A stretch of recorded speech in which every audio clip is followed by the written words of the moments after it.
Hi guys, welcome back. Trevor Swenson with Through the Darkness, my personal journey with PTSD and trauma and stressor-related disorder. Today's topic that I want to discuss that is prevalent in my walk with PTSD is the topic of avoidance. Avoidance of certain places, avoidance of certain situations, avoidance of a lot of things. People, you name it, there is a long list of things that I avoid now because of PTSD. And it's not a convenient kind of avoid either. It's an avoidance that affects everyday ordinary life, which, as you can imagine, is transferred on as a burden to my wife and family as well. And I want to talk about the shrinking of one's world when you are struggling with PTSD. Your world shrinks immensely.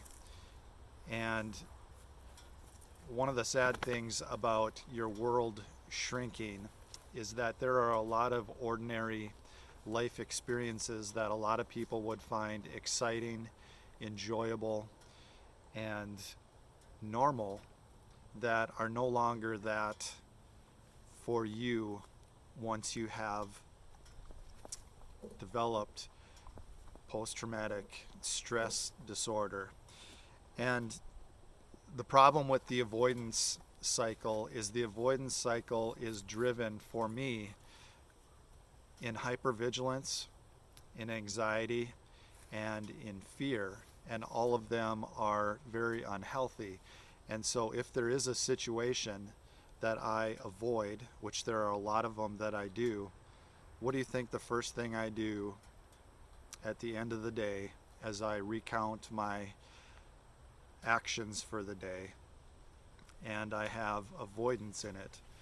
I tend to be extremely depressed about not only the fact that I have PTSD, but I become depressed about my world shrinking and me having made the decision to keep it that way.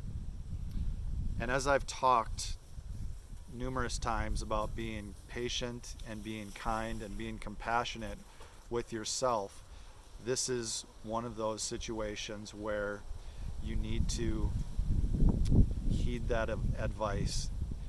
And I do need to be patient, kind, and compassionate and gentle with myself first and foremost, on top of with other people.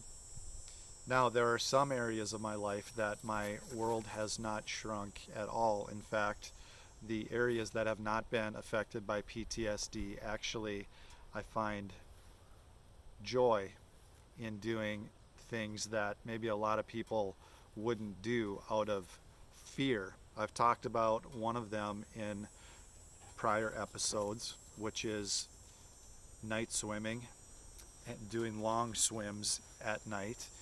And the other one that I haven't talked about is going for long, quiet walks in the woods at night in the wilderness.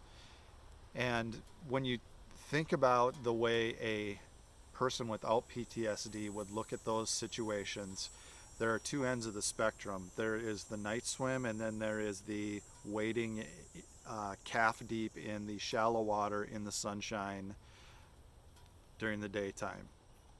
And for the other example, there is taking a walk to the end of your driveway and back, and there is walking quietly through the woods in the middle of the night.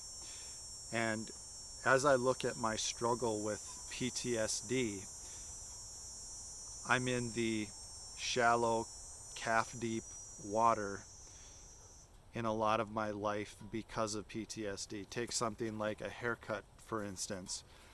My daughter will tell you this and my daughter has been a blessing in this because she has gotten me out of the house and doing a lot of things that I would not be doing just because she's so full of life and she's the wonderful blessing that she is.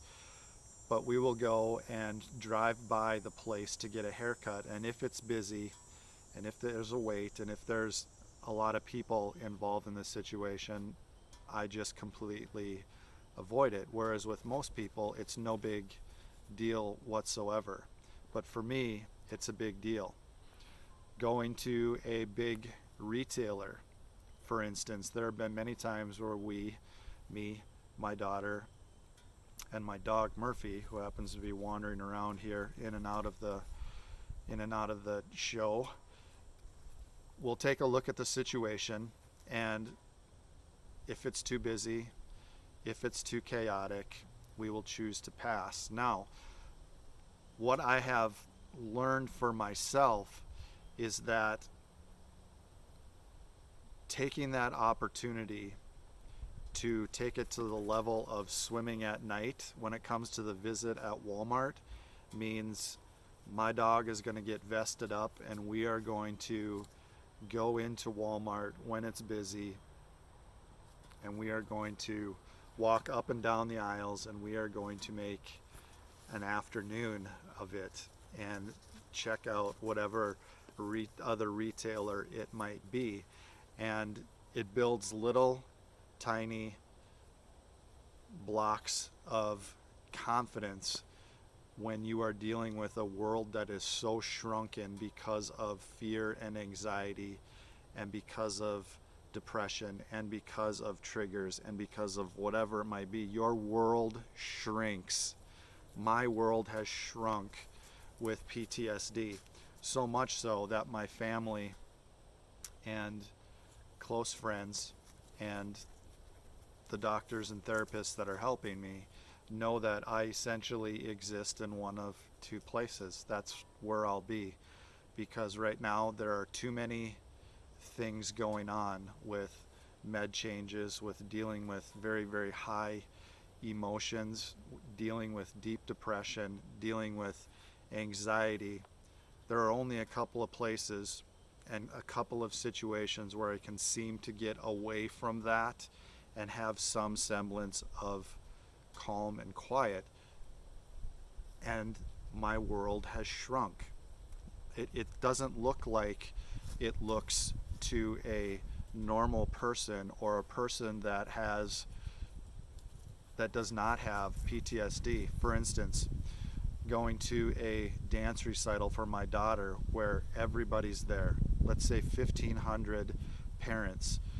All of these parents are chattering away. All of these parents are so excited to see it from start to finish. And for me, that is absolutely a horrible situation and scenario for me to try and get through.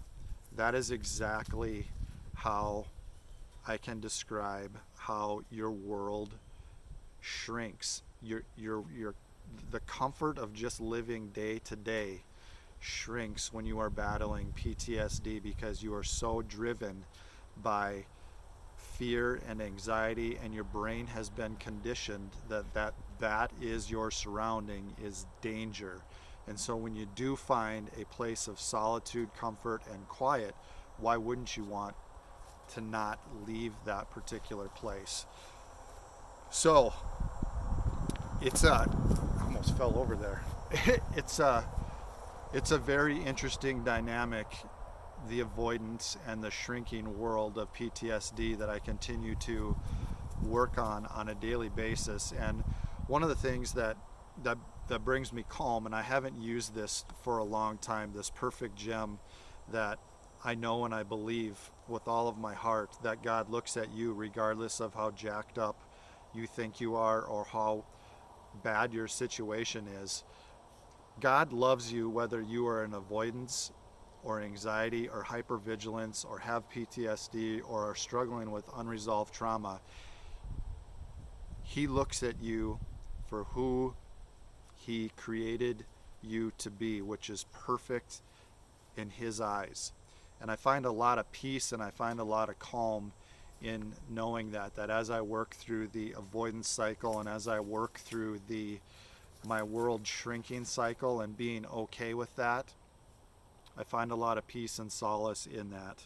So what have I done to help with my avoidance cycle? I do a lot of drive-bys, and no, not drive-by shootings. I do a lot of drive-bys of areas or things that I want to accomplish, that I want to be able to do.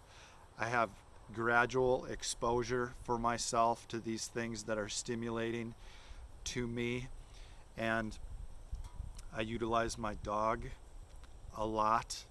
I soak in the solitude so I feel better when I am faced with those things that are triggering and make me hyper vigilant. Having been in solitude and peace and quiet, obviously that gives me a better platform to perform at. And I appreciate the small steps, the very small steps that I take to overcome these things, one little step at a time. And I want to remind you, as I always do, because I look to the Bible when it comes to things like this that are so damaging and so hurtful through the walk with PTSD. But the Bible very clearly states, do your best to live a quiet life and mind your own business, and to work and be productive with your hands. And if that's what God is concerned with, when you take a look at your shrinking world, it changes the perspective that I have, that it's okay for me to have a quiet, simple life, and to mind my own business, and to work with my hands, and to do things like this, to reach out and to help other people that may be struggling with being depressed because of your shrinking world, because of your hypervigilance, because of the fear that manifests itself in such awkward ways and individual ways for all of us as we struggle with PTSD.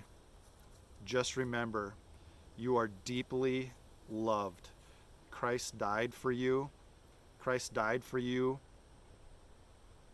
as you are broken, as you are messed up in your own eyes. However you perceive yourself, you need to understand that Christ loves you exactly where you are and exactly as you are. And I don't ever want you to lose sight of that, because that is the ultimate hope in this life. And that is the ultimate reason that I want to take my own pain, hurt, and suffering and all of this garbage that I've had to walk through over the past 10 years, and in some way turn it around and be able to help others in their journey with unresolved trauma and PTSD. So this is Trevor Swenson with PTSD Through the Darkness. We just got done talking about the avoidance cycle and how your world shrinks when you're battling PTSD, and how it's okay. Take tiny steps. Every step forward is a victory. Celebrate those victories. I can't wait to see you next time. Thank you for being with me. See ya.